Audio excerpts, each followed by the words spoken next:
The smell of expensive espresso and stale cigarette smoke fills your nostrils as you stare at the small, scratched wooden table in a cafe that doesn't officially exist. It is 3:14 a.m. in a back alley of Zurich, a neutral city for a neutral man. You are finishing a croissant you can't really taste when the heavy iron door creaks open. Two men enter. One wears a charcoal-tailored suit with a small, discreet pin of the American flag on his lapel. The other wears a track jacket and a gold watch thick enough to stop a bullet. They don't look at each other. They look at you.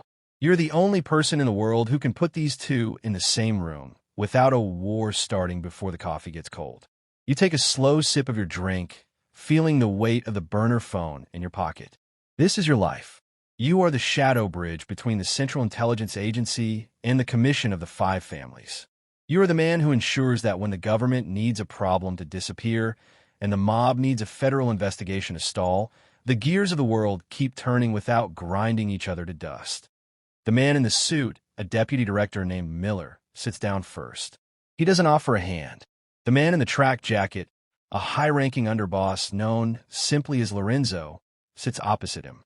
The tension is a physical weight, a wire pulled so tight it's humming. You are the tension breaker. You start the conversation not with a greeting, but with a number. 12 million. That is the value of the shipment currently sitting in a warehouse in New Jersey that the FBI is planning to raid at dawn. You look at Miller. You tell him that if that raid happens, a certain informant currently tucked away in a safe house in Virginia will find his throat open before breakfast. You look at Lorenzo. You tell him that if the informant stays alive, the warehouse stays untouched, but 3 of his mid-level street dealers in Brooklyn have to be handed over as sacrificial lambs to satisfy the evening news cycle. This is the dance. You aren't just a translator. You are the architect of a functional corruption. You watch their eyes. You see the calculation, the cold math of survival. They both nod. The deal is struck. You stand up, leave a €50 note on the table, and walk out into the cold Swiss air. You don't look back. You never look back. By the time you reach your hotel, your mind is already moving toward the next fire. Being a secret negotiator isn't about peace. It's about managed chaos. You grew up in the cracks between these two worlds. Your father was a career diplomat with a gambling addiction. Your uncle was a bookie for the Lucchese family. You learned early on that the men in the high-rise offices and the men in the social clubs speak the exact same language: leverage. You open your laptop in the dark of your room, the glow of the screen illuminating the dark circles under your eyes. You have 3 encrypted messages waiting. One is from a black site facility in Poland asking for a specialized logistics team to move a high-value target through New York Harbor. The second is from a lawyer in Vegas who represents a group of private investors who are upset about a new gaming regulation. The third is a blank message from a number you don't recognize. That's the one that makes your blood run cold. I in this business. Anonymity is your only real armor. If the public knew you existed, the government would have to hang you for treason, and the Mafia would have to bury you in a bridge to prove they aren't working with the feds. You are a ghost inhabiting a suit. You spend your days flying on private jets registered to shell companies and your nights in hotels where you check in under names like Smith or Vance. You haven't used your real name in 7 years. You sometimes wonder if you'd even respond to it if someone shouted it in a crowd. But the money is beyond anything a normal human can comprehend. It arrives in offshore accounts in the Cayman Islands, laundered through a series of art galleries and nonprofits until it's cleaner than the driven snow. You have enough to buy an island and disappear, but you know the truth. People like you don't retire. You either become too expensive to keep alive or too dangerous to let go. 2 days later, you're in a dimly lit steakhouse in D.C. The air is thick with the scent of charred ribeye and expensive bourbon. You're sitting across from a senator who also happens to be on the Intelligence Committee. He's sweating. He tells you that a rogue faction of the mob is trying to move into the cybersecurity sector, and they've intercepted data that could ruin his career. He needs it back. He doesn't care how. You listen, nodding occasionally, cutting your steak with surgical precision. You tell him it will cost him a favor in the Department of Justice. A specific RICO investigation into a construction firm in Chicago needs to lose momentum. The senator hesitates for a fraction of a second before agreeing. It's that easy. You're the one who makes the impossible phone calls. You're the one who tells a hitman to stand down and a federal prosecutor to look the other way. You are the lubricant in the machine of the American elite. But the pressure is starting to warp your reality. You find yourself checking the underside of your car every morning for mercury switches. You never sit with your back to a door. You've memorized the exits of every building you enter. The lines between the good guys and the bad guys have blurred into a single muddy gray. You've seen Miller, the CIA man, order the assassination of a journalist to protect a national interest that was really just a bad real estate deal. You've seen Lorenzo, the mobster, donate millions to an orphanage to honor his mother while his men were selling fentanyl 3 blocks away. You realize that they aren't different. They are just 2 different versions of the same predator, and you are the one who feeds them both. The blank message finally gets a follow-up. It's a set of coordinates in the Appalachian Mountains. You drive there yourself in a rented SUV, the winding roads shrouded in a thick, ghostly mist. You pull up to a cabin that looks like it hasn't been lived in for decades. Inside, there is no one, just a laptop sitting on a dusty table. You open it, and a video starts playing. It's a feed of you, 3 years ago, in a basement in Sicily. You're shaking hand with a man who was supposed to be dead, a double agent the CIA claimed was executed. The video is the ultimate leverage. It's your death warrant from both sides. If the CIA sees it, you're a traitor who helped a mole escape. If the mob sees it, you're a witness who kept a secret from the commission. You feel your heart hammering against your ribs like a trapped bird. Someone has finally found the bridge, and they're looking to blow it up. You don't panic. Panic is for people who have something to lose.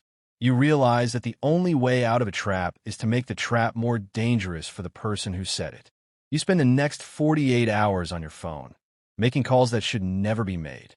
You reach out to a contact in Mossad, a hacker in St. Petersburg, and a disgraced FBI agent living in a trailer in Nevada.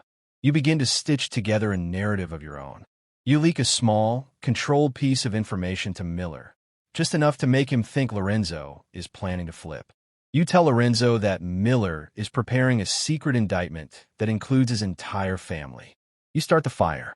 You watch as the 2 sides that relied on you for stability begin to turn on each other. It's a dangerous game.